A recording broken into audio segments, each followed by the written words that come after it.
We Dig Community tells the stories of the people and organizations behind Community Bucket's service-made social mission. We hope you enjoyed this episode and, of course, subscribe to listen to future shows and stay part of the community. All right, we are live. Hello, Hannah. Welcome to our podcast. Hi, guys. Thanks for having me on. Hello, everybody. We are proud to have Hannah Dewey. She is one of our local host team captains here in Denver, as well as one of our planning committee members. She has been really all through since the start of the pandemic and through till today. So we're really excited to have you, Hannah, and just glad you could join.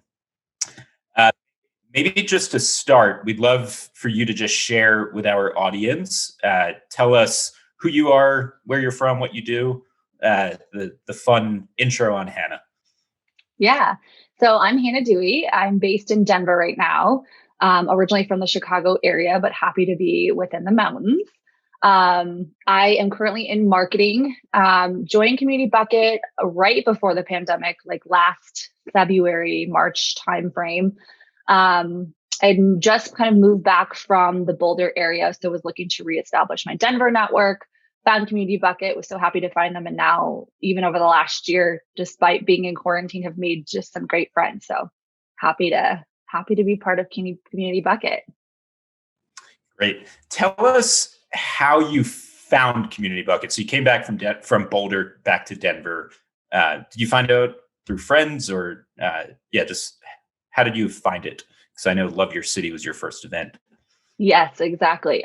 It was mostly through, I was looking for volunteer opportunities, just ways to get back involved. Little did I know that the world would shut down about a month later, but came across, someone had mentioned it in, I think there was on the Nextdoor app, someone had mentioned being involved. And so I looked it up and just loved the mentality of both doing volunteering while being social at the same time. It seemed like a perfect tie. Something I was looking at doing both, so it was perfect. And the rest is history.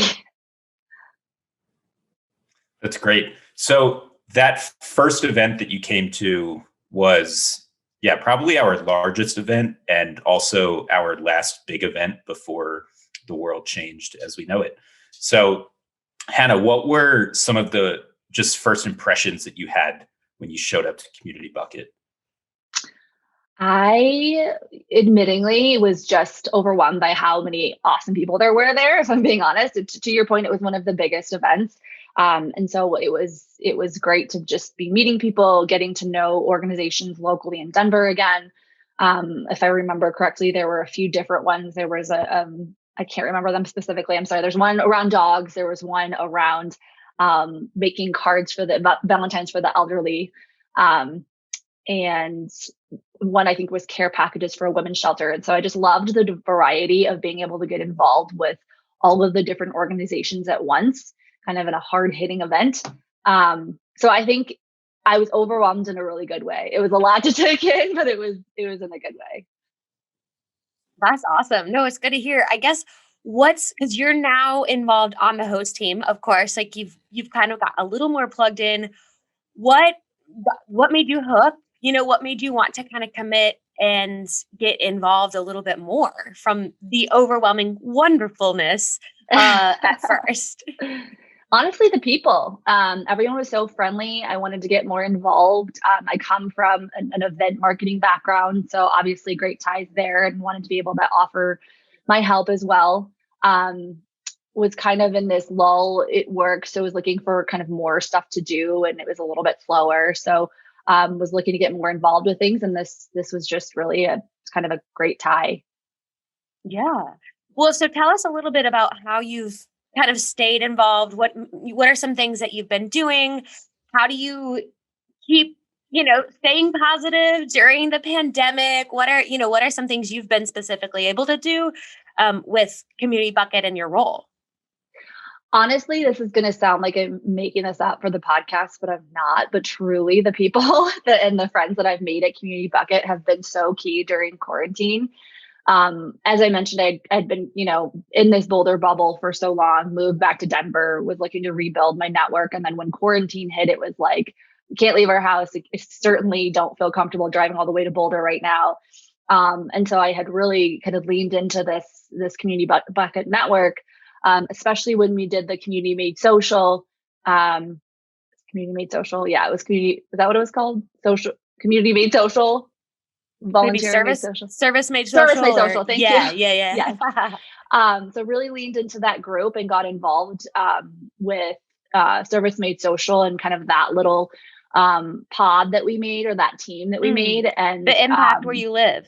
Is that what exactly? Yeah, the cruise. Exactly. So it was back when we were, what, Jesse? There's a lot of different taglines. Service Made Social, impact where you live. Yes, exactly. So really just leaned into this community bucket group that we created. At first it was it was all virtual, but was a great, social way to stay connected with the community at the same time. And then, once we got back to, I think we did an in-person event or a volunteering event through the gardens here in Denver last summer, which was great to see people again and kind of start to get your feet wet and start to be more social in person. And really been able to just lean on this community bucket crew. They've been so great. And so I guess, I think just finding creative ways, as we all are, to stay connected to not only the people within Community Bucket, but the community. It's been great to be able to still feel connected. I know that that's something that we've all been craving over the last year, is that connection.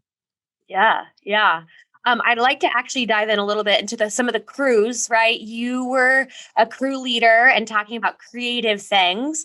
I remember you kind of hosting or taking the lead on a virtual 5K, I believe. Yes. Maybe you could kind of talk us, like, what was that about? Where did that come from? I thought it was amazing. So I'd love for you to share a little bit about it. Yeah, it kind of started, we were all, as a group, it was our first meeting, kind of thinking about, okay, where do we want to focus our time? It was just kind of what's important to us right now, where, what area needs us the most. And at that time, health work, and still, but, especially at that time, health workers were a huge piece of the puzzle. So we decided to focus on healthcare workers, raising funds to help support them, knowing that they were on the front lines with long hours while we were all kind of huddling inside. So we decided to raise money, and we wanted to make it fun at the same time, since, again, we were all kind of inside, not able to do anything. So it's so funny how that also feels like a lifetime ago when we were all just completely shut down. So we decided, let's make this fun. How do we make this, a little bit more engaging? And my crew was actually made up of some of my coworkers. So a few event marketer minds decided to do a 5K to raise funds. We did it virtually, obviously, and so it was up to everyone to kind of recruit family and friends, and then participate on their own virtually. You could do it. We had a set time on a set day where we were all going to do it, so you could kind of feel that community. But you could do it on your own at your own pace. We did have separate Zoom links. One was like a spaghetti dinner the night before. One was during the race. If you wanted to run with a camera on, you could. I think only one person did that. And then a post race drinks to kind of celebrate together as we would have in person. So we actually ended up raising, I think we raised over $2,000 to buy meals for crew members. So we had 2 huge deliveries made to the local hospital for healthcare workers. That's great. I remember when you finished that up, and when we saw how much we were able to raise from that, and I say you and everybody collectively, it was just so great, because, like you say, it's hard to remember what it was like in those early days of the lockdowns and quarantines, but there really was this feeling that we had internally: how are we going to keep going, doing what we do and make an impact? And JC and I were both so thankful when we saw you step up on that and realize, okay, there's still a way to do this. And, that's only continued on through really up until now, as we've been virtual until this month. So I will say, it was, thinking back to that time, which again feels like 5 years ago, I was so impressed and touched by the way that the community of Denver, and is what I can speak to, but I'm sure Atlanta and the other cities really came together. And despite going through what we were going through and being, locked inside, everyone still managed to find a way to stay connected to the community and give back, which I was so just impressed by, and just makes me proud to be a member of our community. And I remember thinking, this is pretty cool that everyone can't go outside, but everyone still wants to get involved. So they're doing everything they can. So this is a good way to show up for our community. Mm-hmm. So Hannah, obviously, given all the efforts that you've put into this already, and even seeking out something like Community Bucket, you obviously care about making an impact and doing good for the world, which I think most, if not all, people who come to Community Bucket probably share. But what are some of the things or causes or issues that you're really passionate about that, just get you energized to keep making an impact? Yeah. For me, something I'm really passionate about is really diversity in general, specifically around, women and women empowerment.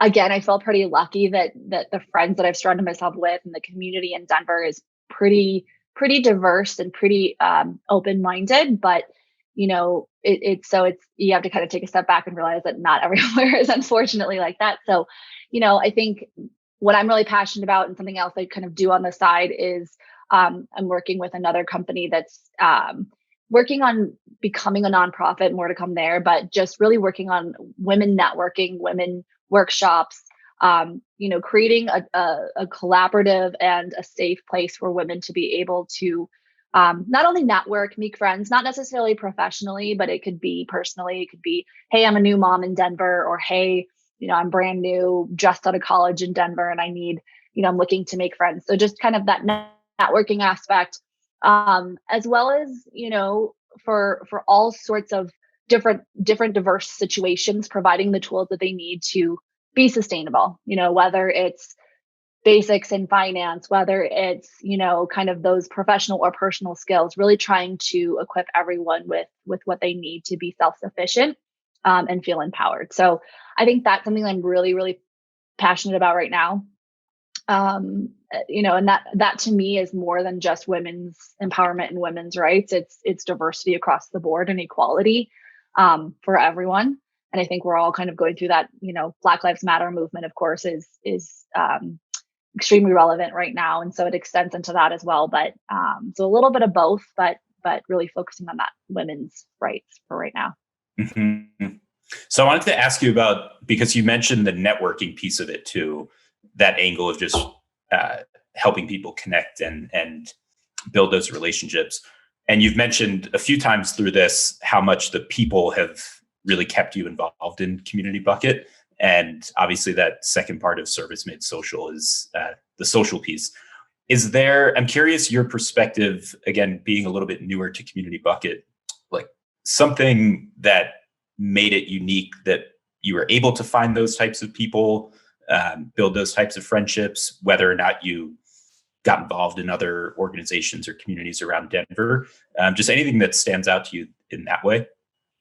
I think a few things are kind of coming to mind. One is, I love the Community Bucket kind of rotates their focus. So it's not, a lot of times people want to get involved in volunteering, but they don't really know where to start. There's so many different organizations. There's so many, causes that you care about, that you want to get involved in. But it's hard to pick just one, or it's hard to, sometimes if you pick an organization, they need a higher commitment level than you're able to provide. So what I loved about Community Bucket is it kind of hit upon a few different causes at once, and kind of rotates their focus to be able to spread the love a little bit more, so that you get, involved across a lot of different causes. And then, secondly, I really was attracted to, that this is kind of geared towards young professionals, which is, obviously the age group that I'm in. Obviously anybody's welcome, but it's a great way to meet people that are, in that same life stage as you are. And then obviously the social piece of it is huge too. Kind of goes with that last one of, looking to be professionally and personally networking and meeting friends and meeting people. That social part is key. There's not many social organizations that volunteer organizations that have that social aspect to it, a lot of times you just do your volunteering and then you never see those people again. So it's nice to have that second piece to be able to get to know who you're volunteering with, and then you get people back again and again and again who feel more connected. So definitely unique in that way, in a lot of different ways. So was happy to find Community Bucket. Man, well, we're glad that you're a part of it. I mean, for sure, Hannah, there's so many things I feel like we could keep talking about. I just appreciate you sharing all of your desires, like your I think mission to serve, and we're just really thankful. I feel like we could talk forever about those things, but sadly, I think we have to kind of wrap up. But of course, one thing, as you know, the podcast is called We Dig Community. Obviously, you do dig community, but I felt like maybe one other thing you could share before we kind of wrap up is there something else you dig that you haven't obviously shared? We know you have a lot of passions here. Anything else you'd like to share that you really do dig? I'm very into dogs. I have 2 dogs. The first thing that came to mind. I have 2 dogs that I love. If I had my way, I would have a huge dog farm and just adopt all dogs that need homes and just live on a dog farm. But I guess more along the lines of community.